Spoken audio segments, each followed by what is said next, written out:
नमस्कार दोस्तों, primary education में आप सभी का स्वागत है। आज हम 8th ग्रेड अभ्यास पुस्तिका भाषा भारती कक्षा 5 इस अभ्यास पुस्तिका के अभ्यास प्रश्नों को आज हम हल करेंगे। दोस्तों, यह जो बुक है यह वर्ष 2023-24 समग्र शिक्षा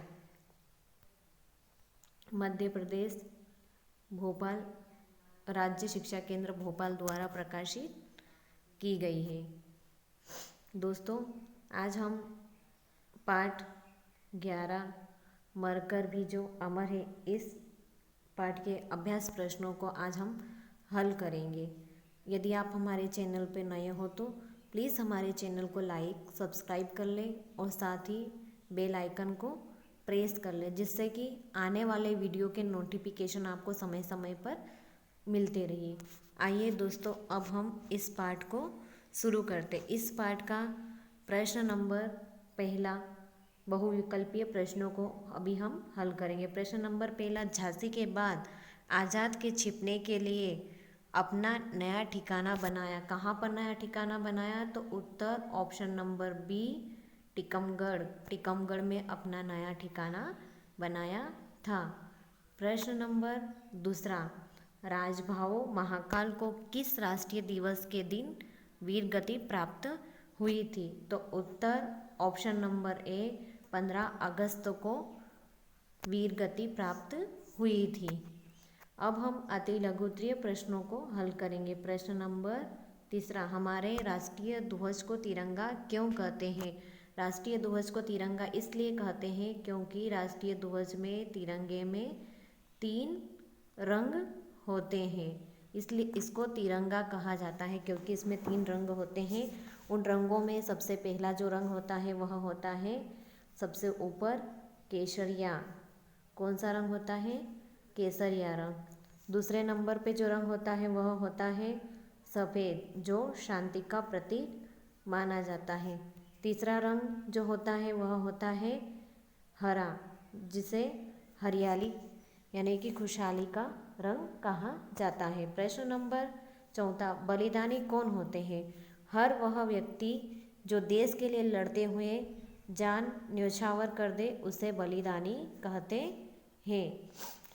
प्रश्न नंबर पाँचवा, परिणामतः शब्द में आए हुए मूल शब्दों एवं प्रत्यय को अलग कीजिए। जो परिणाम है वह मूल शब्द है और तह इसमें क्या लगा हुआ है? प्रत्यय लगा हुआ है, तो इस तरह यह बन गया परिणामतः।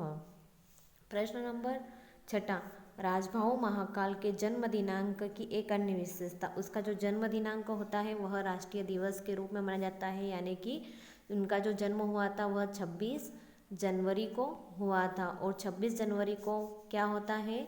गणतंत्र दिवस मनाया जाता है। और साथ ही उनका जो बलिदान हुआ था, जो वीर गति उनको प्राप्त हुई थी वह 15 अगस्त को प्राप्त हुई थी। और जिस दिन हम लोग क्या मनाते हैं? स्वतंत्रता दिवस, यानी कि उनके जो जन्मदिन और बलिदान दोनों दिन को राष्ट्रीय दिवस के रूप में मनाया जाता है। प्रश्न नंबर सातवां, अनुस्वार और अनुनासिकों का प्रयोग करते हुए 5 शब्द बनाइए।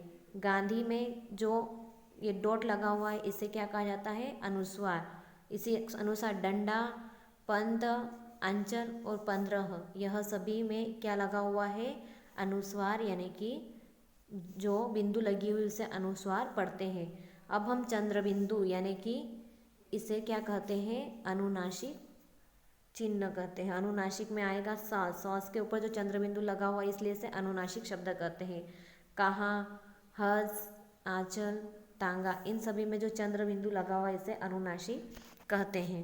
प्रश्न नंबर 8वां, परि और अन उपसर्ग लगाकर 2 शब्द तथा ईय और ता प्रत्यय लगाकर 2 शब्द बनाइए। परि, परि में परि उपसर्ग लगाकर शब्द बनाना तो परिश्रम और परिजन। उसी तरह अन उपसर्ग लगाना तो अनबन और अनपढ़। अब हम ईय प्रत्यय लगाएंगे, जैसे परिवर्तनीय, आदरणीय। ता प्रत्यय लगाकर शब्द बनाएंगे स्वतंत्रता, अज्ञानता। प्रश्न नंबर 9वां, झांसी में रहते हुए आज़ाद के जीवन में आई परेशानियों को संक्षेप में लिखिए। झांसी में आज़ाद एक खोखे में रहते थे, खाने का कोई ठिकाना नहीं था। एक बार दिन भर में चने चबाकर ही गुजारा करना पड़ता था। प्रश्न नंबर 10वां, राजबाहु महाकाल को तैरने का शौक था। आप अपनी किसी एक रुचि के बारे में बताइए। तो उत्तर, मुझे पढ़ाना बहुत अच्छा लगता है। यह अपने अपने स्वतंत्र अभिव्यक्ति करना है, जिसे जो अच्छा लगता है उसी के बारे में लिखना है। तो मुझे पढ़ाना बहुत अच्छा लगता है। अब दीर्घ उत्तरीय प्रश्नों को हल करेंगे। प्रश्न नंबर 11वां, गोवा मुक्ति आंदोलन में राजबाहु महाकाल की भूमिका और उनके साहस का वर्णन कीजिए। उत्तर, गोवा मुक्ति आंदोलन में राजबाहु महाकाल ने अभूतपूर्व योगदान दिया। उन्होंने इस आंदोलन में भाग लेते हुए पुर्तगाली पुलिस का जमकर सामना किया और अंत में सिर पर गोली लगने के कारण वीरगति को वह प्राप्त हो गए। प्रश्न नंबर 12वां, पाठ के आधार पर इस घटना के बारे में लिखिए जिससे कारण चंद्रशेखर आज़ाद का उपनाम आज़ाद पड़ा। उत्तर, न्यायाधीश ने पूछा तुम्हारा नाम, उन्होंने कहा आज़ाद। न्यायाधीश ने अगला प्रश्न किया पिता का नाम, उन्होंने कहा स्वाधीन। कुछ चौंके, न्यायाधीश क्या करे, कुछ चौंके और फिर पूछे तुम्हारा घर कहाँ है, तो बालक ने क्या कहा, जेल खाना। जेल खाना उनका घर है ऐसा कहा। तभी से इनका नाम चंद्रशेखर आज़ाद पड़ा।